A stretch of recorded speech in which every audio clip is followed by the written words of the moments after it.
श्रीराम जय जय राम। श्रीराम जय जय राम।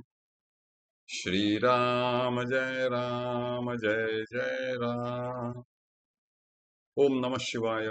ओम नमः शिवाय। ओम नमः शिवाय। युग वासिष्ठ दिवस क्रमांक 175। वसिष्ठ पुढे म्हणाले, ब्रह्मदेव हा ब्रह्माचा प्रथम स्पंद असून सर्व जगाच्या आणि त्यातील कर्मांच्या मुळाशी त्याचाच संकल्प आहे। पाण्यापासून जसा फेस निर्माण होतो त्याप्रमाणे चिदात्म्यापासून चित्त निर्माण होते। चित्त कर्मांनी बद्ध होते, बांधले जाते, पण चिदात्मा केव्हाच बद्ध होऊ शकत नाही। संकल्प हेच कर्माचे बीज आहे आणि जीव संकल्पात्मकच आहे। निष्क्रिय अशा आत्म्याच्या ठिकाणी उत्पन्न होऊन जीव संकल्पाने कर्मांचा विस्तार करतो। बीजातील अंकुराप्रमाणे जीवात्मा प्रथम आपल्या वासनारूप कर्माला धारण करतो। बीजाच्या ठिकाणी आरंभी पाने, फुले, फळे जशी अव्यक्त स्थितीत असतात, त्याप्रमाणे समष्टी जीवाच्या ठिकाणी सर्व व्यष्टी जीव आणि त्यांची कर्मे वासना रूपाने अव्यक्त स्थितीत असतात। कालांतराने तीच पुढे व्यक्त होतात। व्यष्टी जीव देखील स्वतःच्या ठिकाणी वासनांच्या रूपाने स्थित असणाऱ्या देहांच्या आकारांनी संपन्न होतात।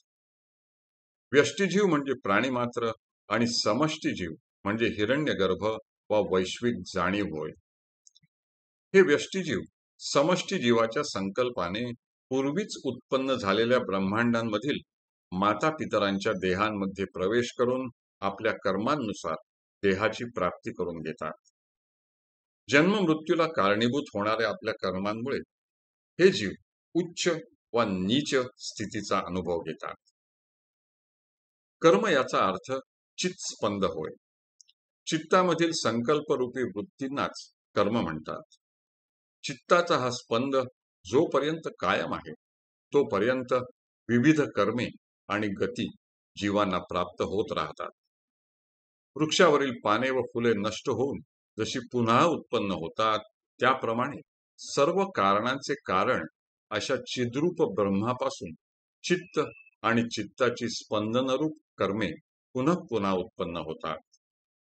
ही कर्मेच भोगत्या जीवांचे देह, भोग्य वस्तू आणि त्या सर्वांना आधारभूत आणि भुवने यांच्या रूपाने वारंवार भासमान होतात। सर्व कारणांचे कारण अशा ब्रह्मापासून प्रथम मन उत्पन्न झाले। मनन हे मनाचे स्वरूप असून ते आपल्या कारणाहून म्हणजे ब्रह्माहून वस्तुतः भिन्न नाही।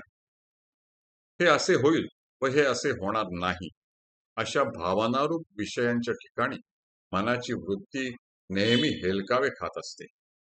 त्यामुळे ज्ञानदृष्टीने असत्य परंतु अज्ञानदृष्टीने सत्य अशा सृष्टीचा तो पूर्व संस्कारांमुळे प्रत्यक्ष अनुभव घेते।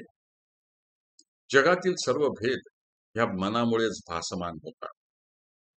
ज्ञानदृष्टीने विचार केला असता ब्रह्म, जीव, मन, माया, कर्ता व कर्म ही सर्व एकरूपच आहेत असे ध्यानात येते। द्वैत किंवा ऐक्य या कल्पना वास्तविक सत्य नसून व्यवहार दृष्टीने हे भेद करण्यात येतात।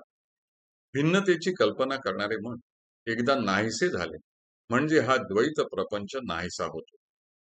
द्वैताची कल्पना नाहीशी झाल्यामुळे त्याच्या सापेक्षतेने येणारी ऐक्याची कल्पना देखील नाहीशी होते आणि मग अखंड आणि अद्वितीय अशा ब्रह्मतत्वाचा सर्वत्र अनुभव येतो। असंख्य लाटांच्या रूपाने जसा एक समुद्र स्फुरण पावत असतो, त्याप्रमाणे जगातील अनंत रूपांनी परमात्माच विलसत असतो। हरि ओम तत्सत, हरि ओम तत्सत, हरि ओम तत्सत।